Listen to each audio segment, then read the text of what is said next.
冇啊，自己純粹中意咯。自己興趣咯，同埋中學本身都係主修呢一科。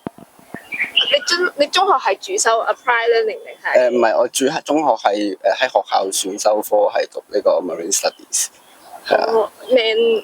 即係都係海事呢一方面嘅範疇。OK。係啊。所以你就對呢科係有興趣？係啦，本身對呢一科自己有興趣。夠啊，或者其他仲有幾張細牌咁。會每樣都學啲咯，上至天文下至地理咩都識啲啦。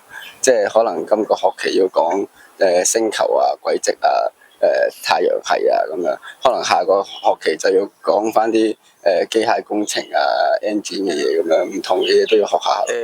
佢有一科係就係睇星球同軌跡嗰啲就難啲咯，因為佢好似係冇咩 formula，我係純粹要你自己睇出嚟咯。啲避碰規則嗰啲會好奇怪咯，唔同陸路嗰啲唔同咯。陸路佢會係因為唔同嘅情景，然之後因為個法例就會變咗好空泛咯，要換翻當時嘅情景，要先可以用翻唔同法例。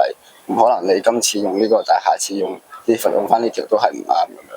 咁即係要視乎情況而去決定究竟要用啲乜嘢嘅 knowledge 啊 theory 咁樣實落去，先至係會可能 work 啲嘅。係啊，反而你要啲 practical 嘅知識，先會理解得更加清楚。我嘅話係出嚟做嘢嘅。我都會出嚟做嘢嘅個課程咯。